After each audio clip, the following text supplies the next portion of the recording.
नमस्कार, आप देख रहे हैं टीएनआई आवाज और मैं हूं आपके साथ जावेद खान। चलिए एक नजर डालते हैं देश और दुनिया की तमाम बड़ी खबरों पर। 15 मार्च विश्व उपभोक्ता अधिकार दिवस 2021 को aware consumers research development society Rajasthan द्वारा राम प्रताप स्मृति सभागार जयपुर में आयोजित किया गया। भारत सरकार द्वारा चयनित थीम टैकलिंग प्लास्टिक पॉल्यूशन पर कार्यक्रम आयोजित किया गया। समारोह के मुख्य अतिथि राष्ट्रीय प्रजापति महासंघ के राजस्थान प्रभारी व वुमेन सेफ्टी सेल एंड न्याय मंच के प्रदेश अध्यक्ष व अवेयर कंज्यूमर्स के महाप्रबंधक सुरेश प्रजापति ने कहा कि मानव जीवन में प्लास्टिक ने व्यापक स्तर पर मदद की है। कम वजन, प्लास्टिसिटी आदि जैसे गुणों के कारण प्लास्टिक विकास का अभिन्न अंग बन चुका है। प्लास्टिक के बढ़ते उपभोग के साथ साथ प्लास्टिक अपशिष्ट प्रबंधन पर सरकारी व निजी स्तर पर ध्यान नहीं देने से प्लास्टिक उपभोग मानव जीवन व पर्यावरण के लिए वरदान से अभिशाप बन गया है। प्लास्टिक की समस्याओं को निपटाने के लिए भारत सरकार व राज्य सरकार द्वारा प्लास्टिक अपशिष्ट को नष्ट करने के लिए ठोस प्रबंधन व जरूरी कानून बनाकर लागू करना चाहिए, जिससे प्लास्टिक कचरे का चयन, पृथक्करण और पूर्ण नवीनीकरण, प्लास्टिक सामग्री की पहचान और वर्गीकरण किया जा सके। Aware consumers research and development society के महासचिव भगवान साहे सैनी ने कहा कि पूरे विश्व में आज प्लास्टिक कचरे का निपटान एक गंभीर चिंता का विषय बना हुआ है, जिसे केवल एकल उपयोग वाले प्लास्टिक पर प्रतिबंध लगाकर प्लास्टिक अपशिष्ट की चुनौतियों को पूरी तरह समाप्त नहीं किया जा सकता है। इसके लिए प्लास्टिक के विकल्पों को बढ़ावा देना चाहिए और वैकल्पिक उद्योगों को प्रोत्साहन मिलना चाहिए। साथ ही उन्होंने कहा कि उपभोक्ताओं को हर तरफ मिलावटीखोरी, अनुचित व्यापार, भ्रामक विज्ञापनों से ही उपभोक्ताओं बीमारी से भय का सामना करना पड़ रहा है। इसमें अपशिष्ट व संक्रमण से पूर्ण बचाव या सतर्कता ही स्थायी समाधान है। समारोह के विशिष्ट अतिथि महिला प्रकोष्ठ की अध्यक्ष श्रीमती रेखा राजौरिया ने कहा कि आम उपभोक्ता अपने उपभोक्ता अधिकारों के प्रति सजग होकर अपनी जिम्मेदारी का पूरी तरह निर्वहन करें। समारोह के अध्यक्षता कर रहे विधान होटल एंड रेस्टोरेंट के चेयरमैन सूरज सैनी ने कहा कि आम उपभोक्ताओं को वस्तुओं या सेवाओं की गुणवत्ता, मात्रा, शुद्धता व मानक और मूल्य की पूर्ण जानकारी होनी चाहिए। समारोह में उपस्थित व्यापारी व समाजसेवी सत्यप्रकाश धारिच ने कहा कि आज उपभोक्ताओं को अपने अधिकारों की जानकारी पूर्ण न होने से उपभोक्ताओं के साथ हर कदम पर छलावा व शोषण शिकार हो रहा है। ग्रामीण उपभोक्ता जन जागृति संस्थान के अध्यक्ष गडूडा ने कहा कि आज भी ग्रामीण क्षेत्र में उपभोक्ताओं के साथ हर तरफ मिलावटी सामान व कम वजन की तौल आदि का अन्याय सहना पड़ता है। इंडिया इंटरनेशनल टेक्नोलॉजी के अध्यक्ष पवन सुईवाल ने कहा कि डिजिटल व स्मार्ट टेक्नोलॉजी के युग में आज उपभोक्ताओं को सरकार द्वारा उपभोक्ता संगठन, स्वयंसेवी संस्थाओं के माध्यम से प्लास्टिक अपशिष्ट को नष्ट करने व स्वच्छता अभियान को नियमित सुचारू रूप से जागरूकता अभियान चलाते रहना चाहिए। इस मौके पर कार्यक्रम का मंच संचालन महेश सैनी ने किया। कार्यक्रम में पधारे संस्थान के पदाधिकारी शंकर लाल शर्मा, विधान बांगड़ी, रेखा सोईवाल, अशोक मंडवारा, गणेश अग्रवाल, दीपक कुमार, महिला प्रकोष्ठ की पदाधिकारी सुशीला देवी, नीतू मंडवारा, पूजा देवी, रेणु नईवाल सहित अन्य उपभोक्ताओं आदि का संस्था के पदाधिकारी गुलाब चंद ने धन्यवाद ज्ञापित किया। ग्रेटर नोएडा के सूरजपुर थाना क्षेत्र में मिक्सन हाउसिंग सोसाइटी के पास गोल चक्कर पर इंजीनियर को निशाना बनाया गया है।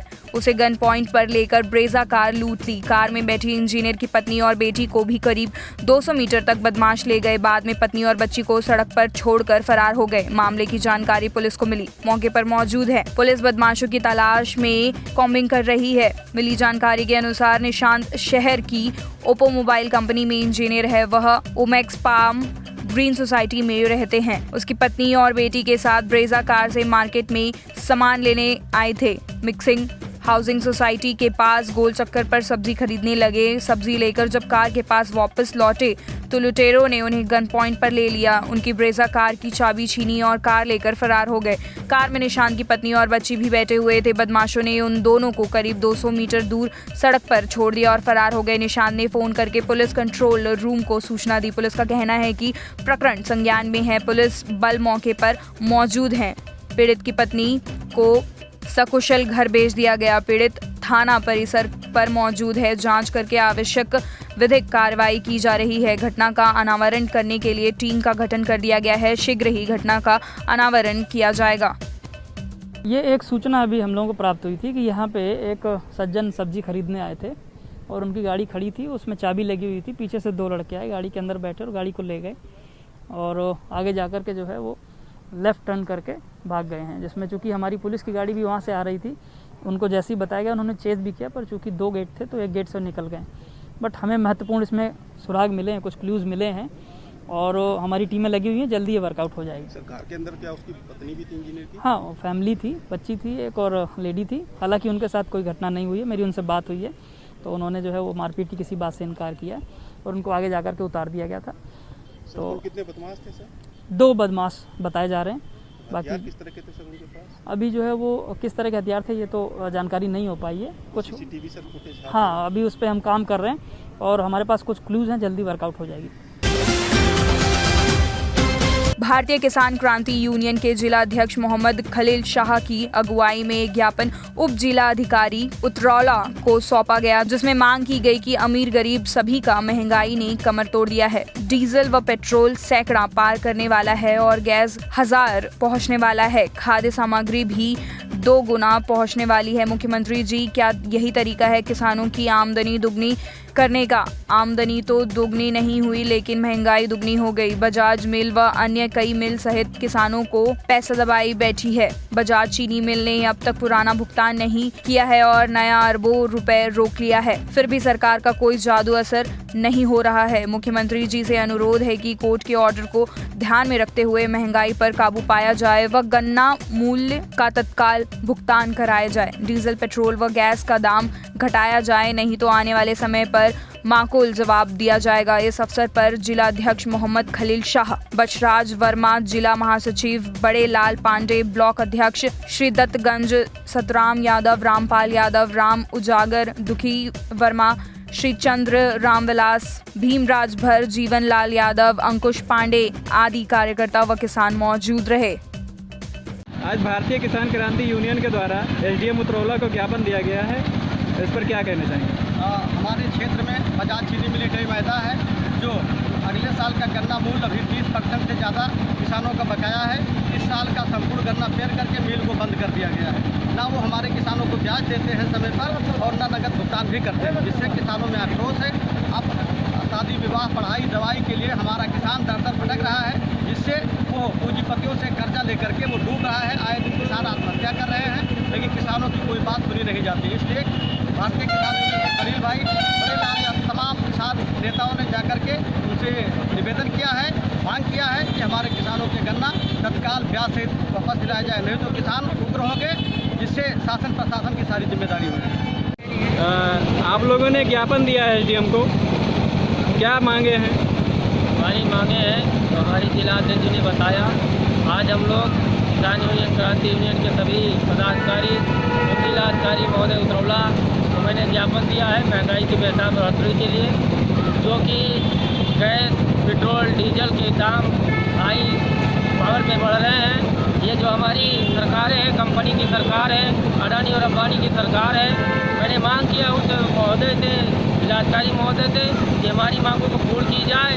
और जो गैस 1000 के आसपास करीब हो चुका है, पेट्रोल, डीजल जो किसानों को कमर तोड़ रहा है, हर बेरोजगार परेशान है, हर युवा परेशान है, किसान परेशान है, व्यापारी परेशान है। इसमें हमारी सबसे अहम भूमिका जो निभा रही है, जो हमारी कंपनी की सरकार, मैं मांग करता हूँ जिलाधिकारी महोदय को मैंने जो ज्ञापन दिया है, मैं सरकार से भी मांग करता हूँ कि इस पर अमल कर इन सभी सेवाओं को संरक्षित करें और मूल्य वृद्धि को कम करें, जिससे हमारी जनता को फायदा हो सके। आप लोगों ने आज एसडीएम साहब को ज्ञापन दिया है, क्या मांगे, क्या विषय?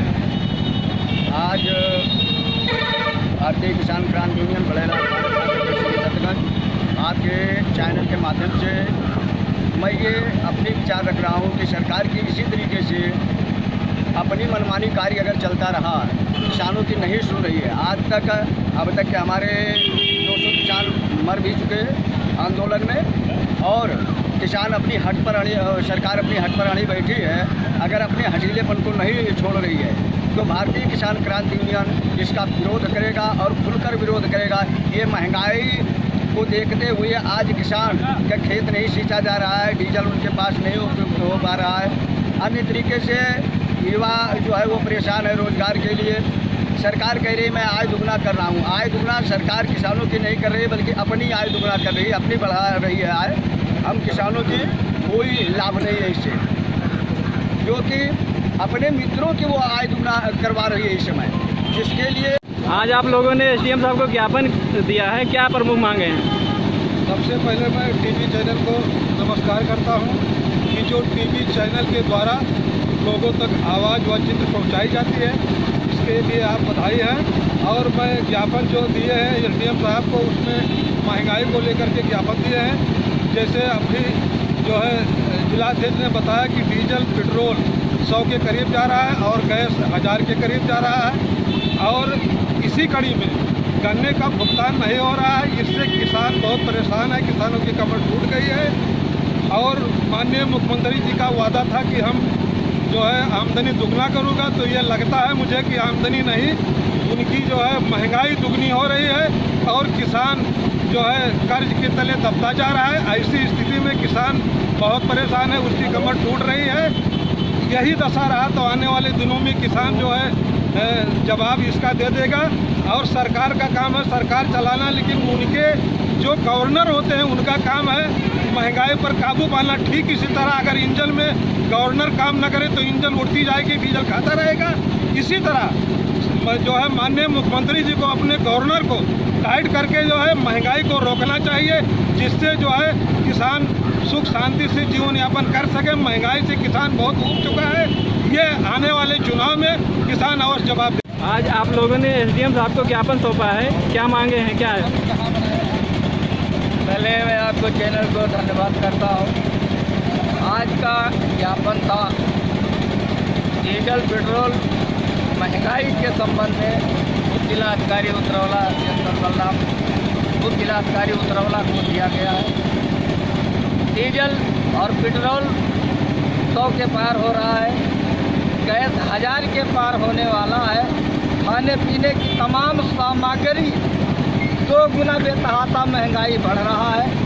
इसी के और गन्ने का भुगतान किसानों का नहीं हो रहा है। इसके संबंध में एसडीएम उतरौला साहब को ज्ञापन दिया गया और उनसे मांग किया गया कि इस बढ़ती हुई महंगाई को न्यूनतम नीचे लाने का काम किया जाए। इनको आधे दाम पर बढ़ रही वृद्धि को आधा करने का काम किया जाए, जिससे कि गरीब मजदूर किसान व्यापारी सभी लोगों को इससे राहत मिल सके, क्योंकि महंगाई ने तमाम गरीबों का कमर तोड़ दिया है और इसके संबंध में हम आर पार की लड़ाई लड़ने।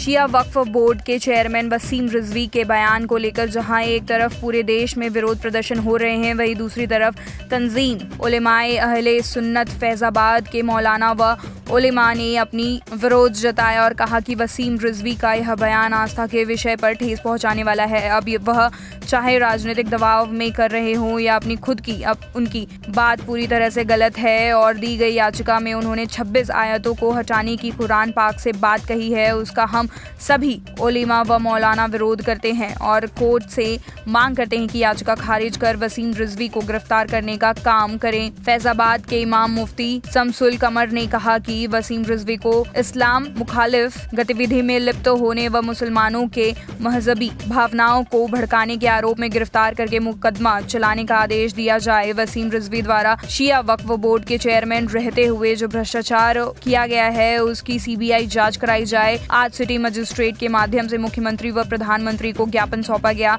जिसमें वसीम जी के दिए हुए बयानों को लेकर उनकी गिरफ्तारी की मांग की गई है। मस्जिद अक्सा के इमाम सैमसंग कमर ने कहा कि वसीम रिजवी शैतान है और आज जिस तरह से शिया व सुन्नी समुदाय के लोग उनके खिलाफ खड़े हैं, इससे अंदाजा लगाया जा सकता है कि वह देशद्रोही हैं और उन्हें देशद्रोही साबित कर उन पर कड़ी से कड़ी कार्रवाई की जाए। मोहम्मद बशीर खान, इमाम जिन्नाती मस्जिद।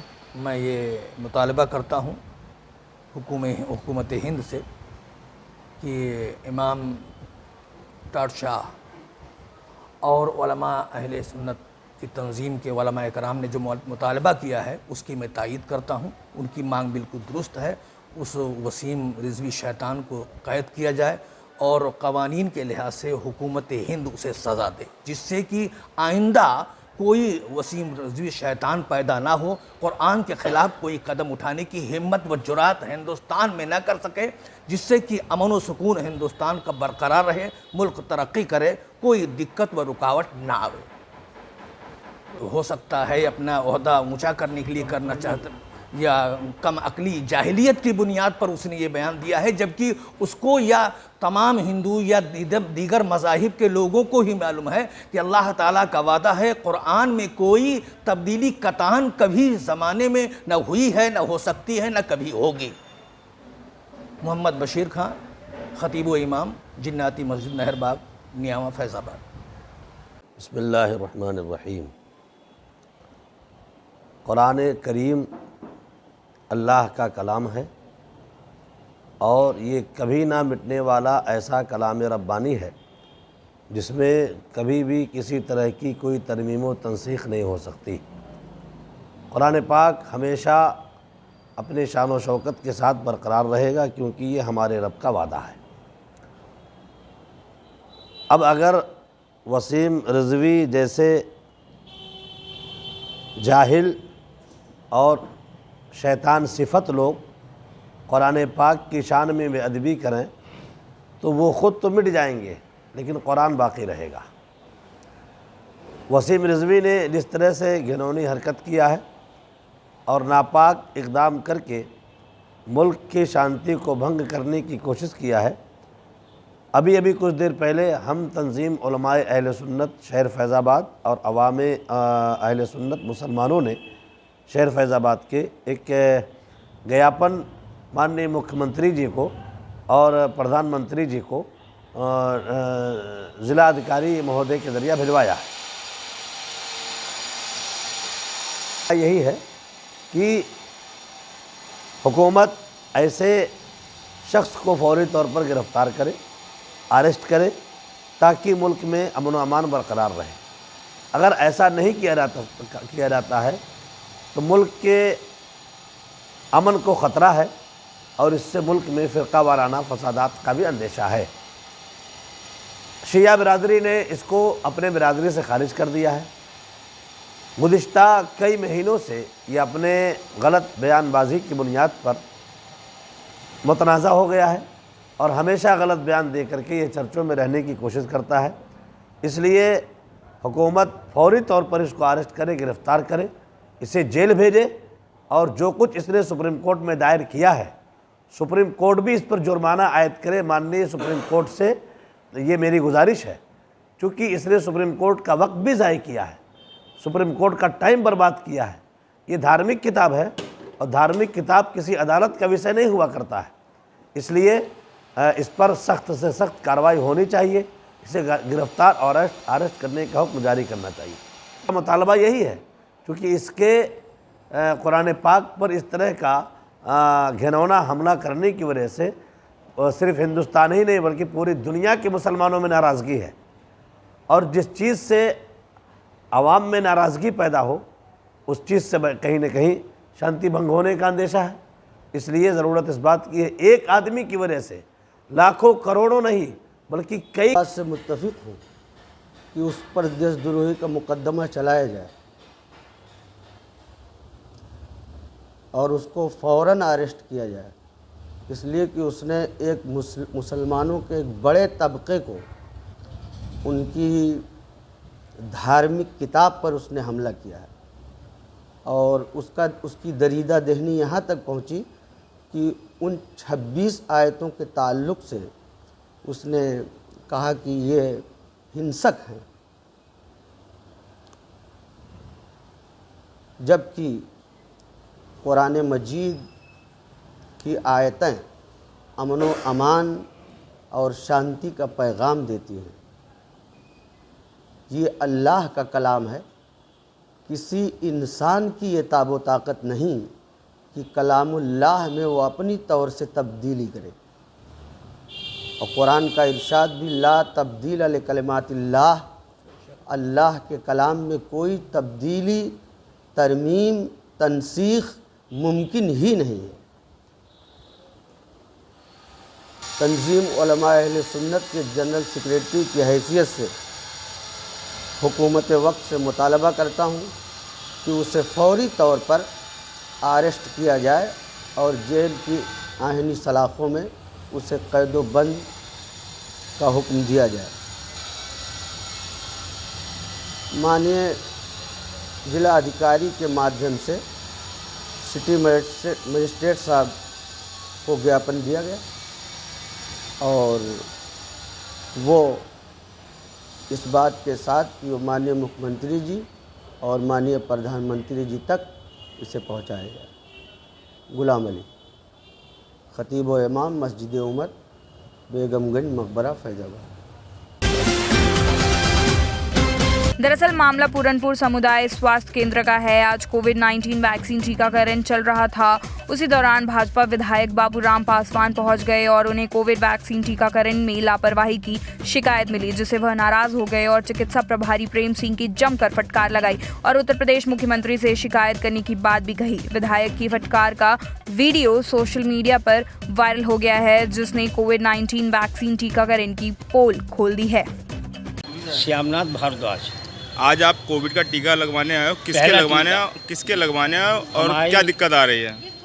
दिक्कत ये आ रही, पहले लेडीज़ में लगता था पहला टीका, तो वहाँ हम लोग 6 बजे से बैठे थे लाइन में हमारे घर में, और 2 लेडीज़ें और थी जो मतलब 60 से ऊपर हैं, 70 साल की। उसके बाद में फिर जब हम हुन गए तो वहाँ से पैदल दौड़े, यहाँ से यहाँ पे औरतों को कह दी कि आप यहीं खड़े लो और जेंट्स को यहाँ भेज दो। अब हम इधर से उधर भाज रहे हैं और दौड़ रहे हैं और कोई इंतज़ाम नहीं। जो नर्सें काम कर रही हैं वो तो कह रही है अच्छा वहाँ लगेगा, वहाँ जाओ, फिर यहाँ आओ। पहला टीका जो लगना है वो बिलाग में लगना था, लेडीज़ अस्पताल में। उसके बाद में फिर हम हियन आए, उन्हें लेके बेचारे उनको। अब हियन पे जो है लेन में लगी है। अब लोग तो टीका लग गए हो तो पहले ना वहाँ लगा ना यहाँ लगा। हाँ, अभी नहीं लगा, अभी लेन में है, आप वहाँ देखो। अच्छा बाबा जी, अभी विधायक जी भी आए थे तो क्या हुआ था? विधायक जी ने आदेश करे कि कोई वंचित ना रहे और टीका मतलब जो है कि अच्छी लगे। चिकित्सा प्रभारी की फटकार वगैरह भी लगाई है? हाँ, चिकित्सा अधिकारी की फटकार भी लगाई, एसडीएम भी साथ थे। अच्छा, कहाँ से आए हो बाबा जी आप? हम पूरनपुर सीतापुर आँख के अस्पताल से, आँखों के साहूकारा मोहल्ला साहूकारा। महोबा जिले के कस्बा बेलाताल में विद्युत विभाग के अवर अभियंता हरगोविंद सिंह के नेतृत्व में विद्युत चेकिंग अभियान चलाया गया। विद्युत चेकिंग अभियान सुबह लगभग 11 बजे से प्रारंभ होकर दोपहर 5 बजे तक चला। चेकिंग के दौरान टीम ने घरों दुकानों में जाकर बिल जमा न करने वाले बड़े बकायेदारों के विद्युत कनेक्शन काटे। विद्युत चेकिंग अभियान से विद्युत चोरी करने वाले के बीच हड़कंप मच गया। विद्युत विभाग के अवर अभियंता हरगोविंद सिंह ने बताया कि बेलाताल में बिल जमा न करने वाले 26 बड़े बकायेदारों के विद्युत कनेक्शन काटे गए और बकायेदारों से समय से विद्युत बिल जमा करने की अपील की गई। इस मौके पर अवर अभियंता हरगोविंद सिंह, लाइनमैन सहित तमाम कर्मचारी मौजूद थे। मामला दतिया जिले के उन्नाव थाना क्षेत्र के अंतर्गत आने वाले ग्राम तरगुवा का है, जहां ग्रामीणों द्वारा सेल्समैन के ऊपर लगभग 3 महीने से राशन न वितरण करने का आरोप लगा है। साथ ही ग्रामीणों ने कहा है कि जब हम राशन के लिए जाते हैं तो सेल्समैन द्वारा डराया एवं धमकाया जाता है। साथ ही जो तुम्हें करना है कर लो, हम नहीं देंगे राशन जैसी बातें कर ग्रामीणों को भगा दिया जाता है। अब देखना होगा कि इस खबर के माध्यम से सेल्समैन की इस कार्यशैली को लेकर क्या होगी विभागीय कार्यवाही। नमस्कार दर्शकों, आप सभी का स्वागत है। मैं आपके साथ लोकेश मिश्रा और आप देख रहे हैं TNI आवाज़।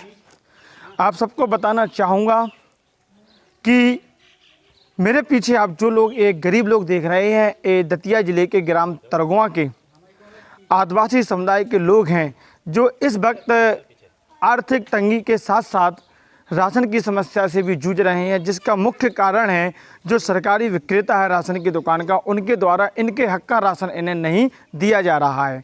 जब ये लोग अपने राशन के लिए विक्रेता के पास जाते हैं तो इन लोगों का कहना है कि इन्हें डांट फटकार कर वहाँ से भगा दिया जाता है। आखिर ऐसा क्यों? क्या इन गरीबों का कोई अधिकार नहीं है? सरकार की इतनी सुविधाएं चलती हैं कि अब वो सुविधाएं इन लोगों को नहीं मिलनी चाहिए। उत्तर प्रदेश में होने वाले ग्राम प्रधानी के चुनाव को लेकर हलचल तेज हो चुकी है, जिसमें खास बात यह है कि प्रदेश की योगी सरकार द्वारा नारी शक्ति को जमीनी राजनीति का मौका दिया जा रहा है। उसका महिलाओं ने धन्यवाद देते हुए स्वागत किया, जिसका ताज़ा उदाहरण कानपुर देहात में देखने को मिला, जहां मैथा ब्लॉक की ग्राम सभा काशीपुर में महिला सीट होते ही महिला प्रत्याशियों ने प्रचार प्रसार शुरू कर दिया है, जिसमें अभी तक 2 महिला प्रत्याशियों ने ग्राम प्रधानी का दावा पेश किया है, जिनके बीच चल रही जमीनी जंग में राष्ट्रीय लोधी युवा महासचिव सुशील राजपूत की धर्मपत्नी अनीता राजपूत को पूरी ग्राम सभा ने हाथों हाथ लिया और वोटिंग से पहले ही जिसे लोगों ने तहे मन से जीत का भरोसा दिलाया। इस दौरान मीडिया से बात करते हुए अनीता राजपूत ने प्रदेश के मुख्यमंत्री आदित्यनाथ योगी के विकास कार्य को अपना एजेंडा बताया, जिसमें उन्होंने कहा कि वह अपनी ग्राम सभा में अत्यधिक व आधुनिक विकास कराए जाने का वादा किया। आपको बताते चले कि अनीता राजपूत जिस काशीपुर ग्राम सभा से प्रधानी का चुनाव लड़ रही है, उसके अंतर्गत 12 गांव शामिल हैं और पहली बार महिला सीट का मौका मिला है। अनीता राजपूत नाम है मेरा और मैं काशीपुर ग्राम सभा से उम्मीदवार हूँ। क्या मुद्दे हैं आपके और किन मुद्दों पर आप चुनाव लड़ रहे हैं? कैसे विकास कराएंगे? मैं अपने सभी ग्रामवासी भाई बहन माताओं को प्रणाम करती हूँ। जैसा कि हम सभी लोग जानते हैं कि हमारे उत्तर प्रदेश में 59,163 ग्राम पंचायतें हैं। प्रदेश में 16 करोड़ जनसंख्या हमारी गांव में निवास करती है और मैं भी गांव से ही संबंध रखती हूँ। गांव कनेक्शन मेरा शुरू से ही रहा है, इसलिए मैं गांव को पसंद करती हूँ। गांव के विकास के लिए केंद्र एवं राज्य सरकार हमारे लाखों करोड़ों रुपए हर एक ग्राम पंचायत को देते हैं। ऐसी बहुत सी योजनाएं हैं जो हमारे ग्रामवासियों को जानकारी नहीं हो पाती है, तो मैं अपने ग्रामवासियों से यही कहना चाहूँगी कि एक बार आप मौका दीजिएगा और मैं अपने गांव का विकास, सभी गांवों का विकास कराऊंगी। बैंक कर्मचारियों ने निजीकरण के खिलाफ 2 दिवसीय हड़ताल के साथ प्रदर्शन किया। वित्त मंत्री निर्मला सीतारमण और देश के प्रधानमंत्री नरेंद्र मोदी के विरोध में बैंक के कर्मचारियों ने नारे लगाए। आपको बता दें कि बजट 2021 के भाषण के दौरान कहा था कि केंद्र सरकार इस साल 2 सरकारी बैंकों और एक इंश्योरेंस कंपनी का निजीकरण करेगी। सरकार ने साल 2019 में भारतीय जीवन बीमा निगम में IDBI बैंक की बहुलांश हिस्सेदारी बेची थी। पिछले 4 साल में 14 सार्वजनिक बैंकों का विलय भी किया गया है। इसके बाद फिलहाल देश में 12 सरकारी बैंक है। वहीं 2 बैंकों का वित्तीय वर्ष 2021-2020 में निजीकरण होने के बाद इनकी संख्या 10 रह जाएगी।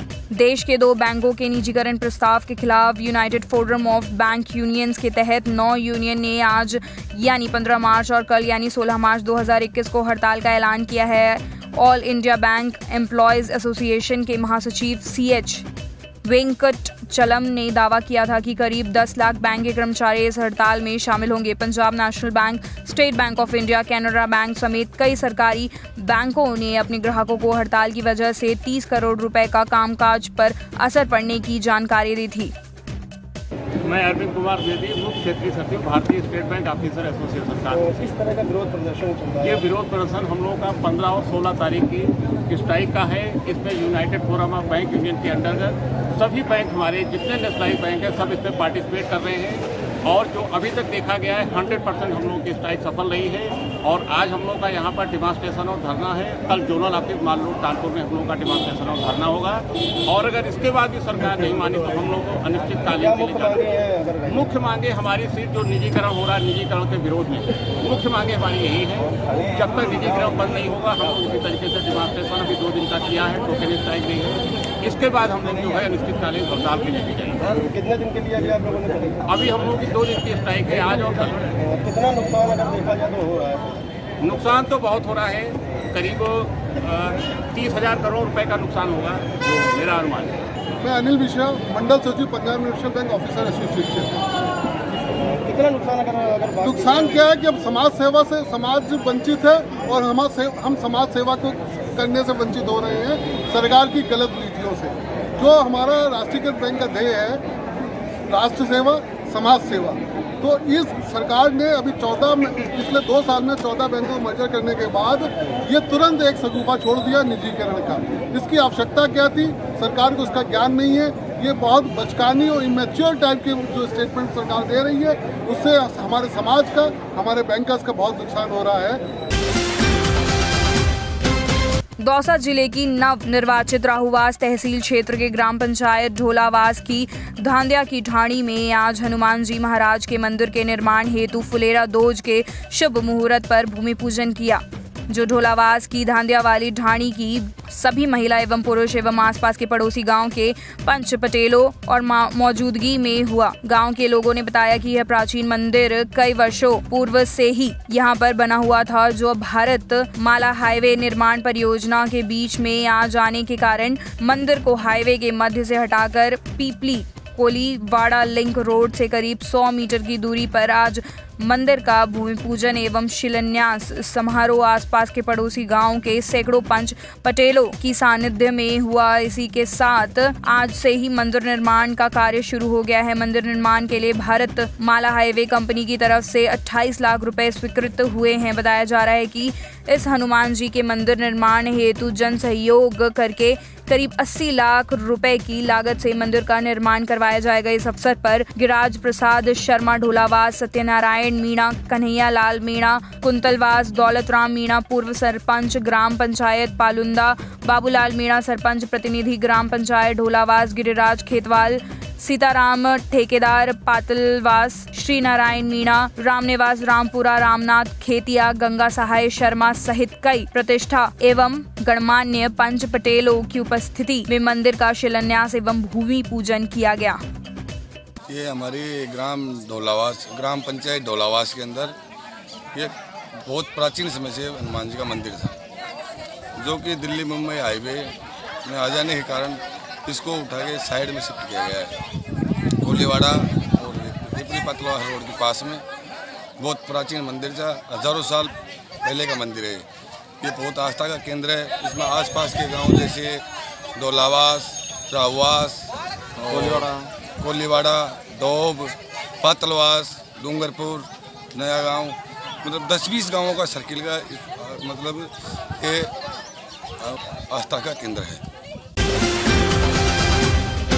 मासूम से अश्लीलता में इंजीनियर हुआ गिरफ्तार। कानपुर में 7 साल के मासूम से अश्लीलता का मामला सामने आया।